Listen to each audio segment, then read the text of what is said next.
Hello, hello, hello, ladies and gentlemen, and welcome to yet another episode of SoulsBorne Battle to the Death. This is Bobby, and before we go on, I have an announcement to make. I've been making them every week, or this is only the second week, but I'm going to be making this announcement every week up until episode 100 of SoulsBorne Battle to the Death. That is a very special episode.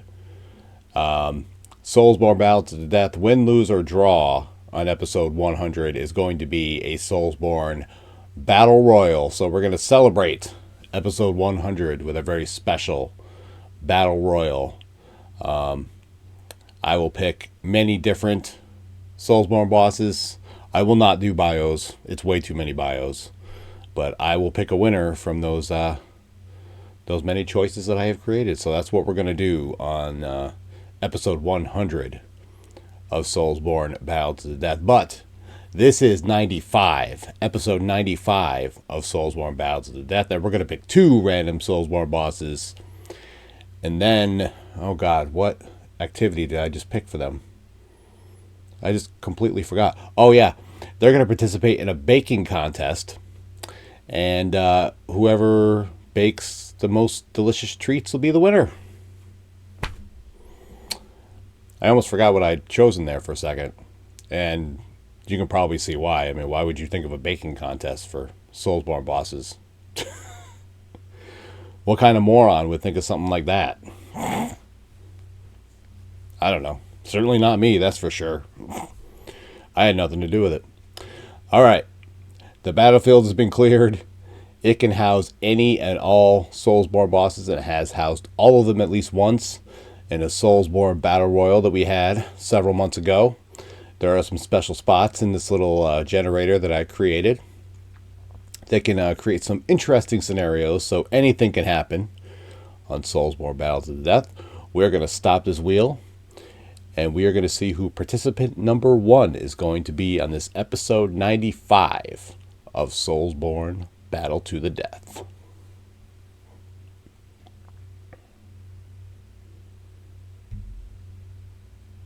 Oh, the wheel didn't stop.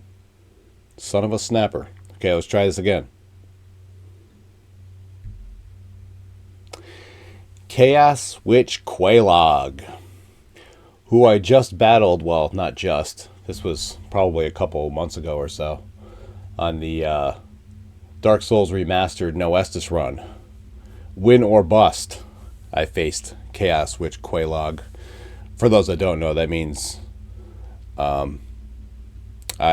it's one episode, and I fight her as many times as it takes to beat her, or it's a bust. I quit. Could take hours, could take weeks, could take, days first, then weeks. It's never taken weeks so far. Sometimes hours, and, well, it always takes hours, but sometimes days. So, can't remember how long it took me to beat Quelaag, but anyways, Quelaag is an interesting boss. People remember Quelaag for one specific reason that I'm not going to bring up here, but as a boss, she is certainly sufficient and a significant pain in the ass. So I think we can all agree on that. Yeah, Chaos Witch Quelaag is always an interesting choice, and definitely one worth landing on. SoulsBorne Battle to the Death. Plenty of interesting fights to be had, I think, for Quelaag. So we're going to see what one of those fights could be here today. So we're going to take this wheel for another spin. And, yeah, we're going to find an opponent for Chaos Witch Quelaag. Oh, boy. We're going to have her baking something. I don't even know what she could possibly bake. I don't even think I want to know.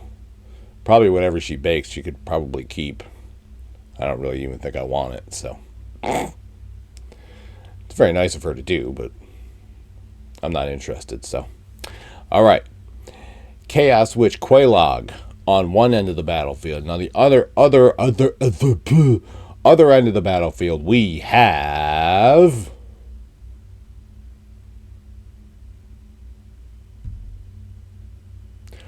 Radagon of the Golden Order. Gotta put my poker face on. Must keep my face neutral, lest the legal department be very upset with me. So I am going to keep my opinion to myself. We are going to move over to the contractually obligated bios. So let's have a look at Chaos Witch Quelaag. So Chaos Witch Quelaag is one of the daughters of the Witch of Izalith, and is also one of those that did not escape from the chaotic flame and was thus corrupted by it. Because of the exposure to this chaotic flame, Quelaag and her sister mutated into spider-like creatures with their upper bodies attached to it. Not sure how the lottery works for such things. Do some people get turned into spiders and other people get turned into mice? I don't know how such things work. Quelaag is the Fair Lady's older sister, and Quelaag and I assume one of her other sisters. This description is not very clear over here, but they stationed outside the demon ruins in Blighttown in order to breed demon insects to enlarge the demon army by offering humanities to the Fair Lady. The great upstanding people of Blighttown held the two witches in very high regard, and they gladly accepted becoming the hosts of the Fair Lady's eggs. But unfortunately, the pregnancies weakened and blinded Quelaag's sister, and Quelaag then became her guardian and the primary hunter. So since the sister could not hunt for herself, Quelaag began hunting for her in order to take care of her. So when you, as the chosen undead, come along, Quelaag smiles to herself, trying to think of how many humanities that she can steal from you. Quelaag is no joke. I do remember, I think I said before, spending a significant amount of time on her when I played Dark Souls. She is not a boss to be trifled with, that's for sure. And like I said, a very cool boss design, I think. But yeah, Quelaag is certainly an interesting foe and a welcome addition to SoulsBorne Battle to the Death.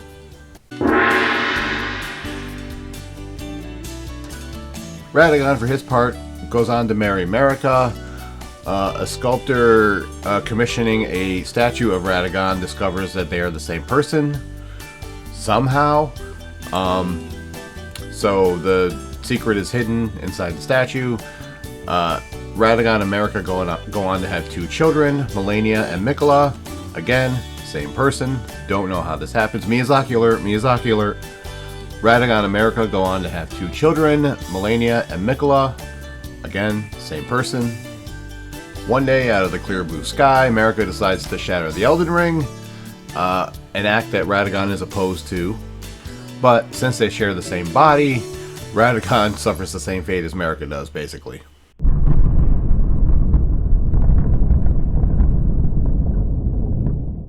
Chaos Witch Quelaag is without a doubt a difficult boss, and made all the more difficult by all the lava or chaos or whatever it is that she spouts on the ground, and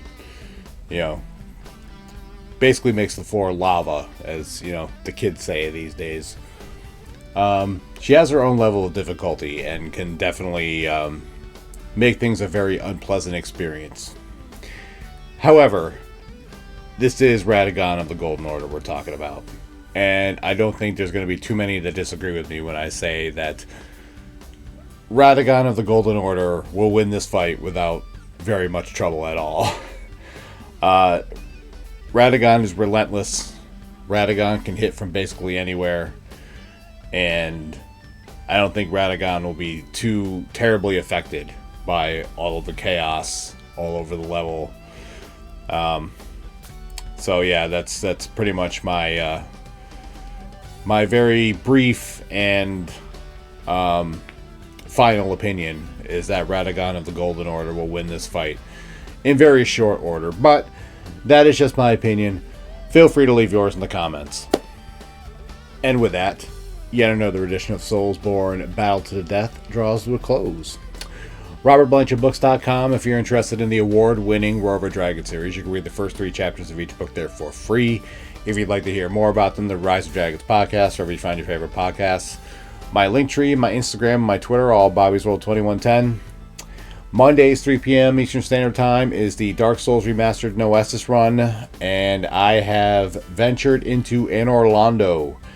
And, yeah. I've been recording episodes ahead of time, so I've lost track of what episodes are going up when. This past Monday is that part in Anne Orlando that everyone hates so much. So, yeah, you're going to want to tune in and check that out. I think if you've played the game and you played it all the way through, you know what part I'm talking about in Anne Orlando. That is not Ornstein and Smile that everyone remembers and everyone hates so much. So, yeah, you're definitely going to want to tune in and check that out. With no Estus, I'm trying to deal with this nonsense. Yeah, and my legal department steps in during that episode as well. So, yeah, you're definitely going to want to check that out. Back in the archives, I have the Elden Ring No Crimson Flask run, Volume 1 Limgrave. I have the Sekiro No Healing Guard run. I have the Dark Souls 3 No Estus run, and the Dark Souls 3 No Level Up run. So, check those out if you are interested. I have the Your Father's Story videos, which is me answering questions from a book from my boys, just talking about life and whatever. It's a vlog style type thing, so if you want to learn a little bit more about me and things of that nature, you can check that out. The Bobby's World Hunger Games, there are 28 of those to check out and some special videos based on that. So all kinds of content for you to ingest and do whatever you like with. Wednesdays, 3 p.m. Eastern Standard Time is SoulsBorne Battle to the Death, which you just watched, so I don't really have to explain to you exactly what that is. Wednesdays, 7 p.m. Eastern Standard Time is Bobby's Gaming Lounge, which is my weekly live stream. Last week, I did Spider-Man Miles Morales, which was a very successful and fun live stream. So you're going to want to go back and check that out. And by the time you watch this, it'll be tonight. Bobby's Gaming Lounge, the new live stream, and the plan is to do Grand Theft Auto 5 challenges. So yeah, you're definitely going to want to check that out. It should be a fun time, so I'm definitely looking forward to that.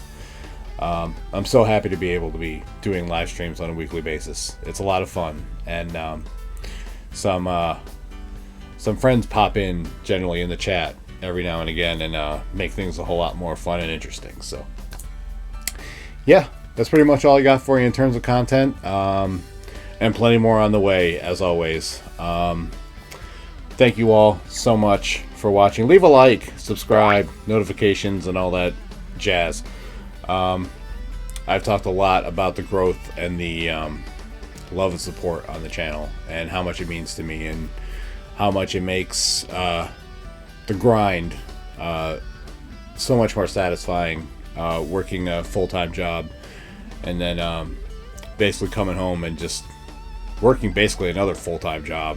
You know, this is, you know, a lot of people think YouTubing is easy, but there's a lot that goes into it, and there's a lot that people don't realize. People that don't do it don't realize. So that is, it's just very satisfying, and it makes what I do worth it. So I appreciate that very, very much. There's a lot of new subs. A lot of subs I got to shout out. I keep, video after video goes by, and I haven't shouted out these new subs. I will be doing that very shortly. I promise you. I should probably just make a separate video to do that. Maybe I'll do that at some point, instead of just shouting them out at the beginning of a Dark Souls video or something like that. I don't know. I'll figure something out. But one way or another, you guys will get shouted out. And I'm climbing back to 5,000 subscribers, so that's awesome. That is definitely awesome. It means the world to me, and I don't know what else to do or say, even as an author myself, and I don't have the words. I don't have the words for you. So, yeah, and things are going to get a lot busier in my life. At least that's the plan, anyway. We'll see what happens. Things have changed a little bit at work, so we're gonna see where things go in regards to that. But in the meantime, I'm just going to keep pushing forward and doing what I do and being the best me I can be every day. So that's all I can do. It's all I could do in any facet of my life. It's just be the best me I can be. And In the meantime, love and positivity are important. And I try to stress that as much as humanly possible.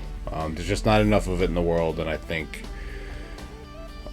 know the world needs a lot more of it, and there's just so much hate out there right now. The world is really tough right now. It's just really, really tough. So, yeah, anytime you get to spread more love and positivity, please do that. It's so needed right now. It is just so needed right now.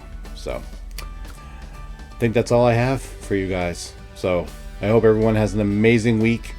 Be well, stay safe, and as always, it's Bobby's World, and you're all just living in it. Steve alive, y'all. Bye. Hey, boss. Yes, Courtney. Mrs. Anderson called. She wanted to order several copies of your books for family and friends. Oh, that's amazing. Get some ordered, have them sent over to me, and I will sign them for her. I really appreciate it if you could do that for me. I didn't know you were an author. You did. Courtney, you've been with me for like 2 years now, and we've talked about it fairly constantly, and there's an ad at the end of every one of these videos. Well, that doesn't mean that I listen to everything you tell me. Are the books any good? Well, readersfavorite.com said that its intensity rivals that of the Game of Thrones series. I know, that's pretty crazy, but that's exactly what it says. It's on the Cry of a Raven review. Go check it out. Well, that's pretty cool. What are the books about? It's about a soldier who gets exiled for saving a baby dragon, and later he's killed, and he wakes up 3,000 years later with strange powers, and he's watched over by the very same dragon, and the world has been overrun by evil, and he now must travel back in time to stop the evil that started in his own home country. Wow, that sounds interesting. How can I get copies of the books? Well, you can go to robertblanchardbooks.com and order your copies there. You can read the first 3 chapters of each book there for free. And if you want to hear more about them, you can listen to the Rise of Dragons podcast. You have a podcast too? You know what, Courtney? You are doing such an amazing job that I think you are due for a raise. How does that sound? Oh my gosh, that's so awesome. Thank you, boss. You bet. Too bad the raise is going to be when I raise a water balloon over her head and just... Maybe I'll wait until her mom calls. I think she'll find that pretty funny. Go to robertblanchardbooks.com right now and get your copies of the series that got 3 5-star reviews from readersfavorite.com, 3 Author Shout Recommended Reads Awards, and 2 Literary Titan Silver Awards. You can read the first 3 chapters of each book there for free, read more reviews, short stories, and much more. And if you want to hear more about them, you can listen to the Rise of Dragons podcast wherever you find your favorite podcasts.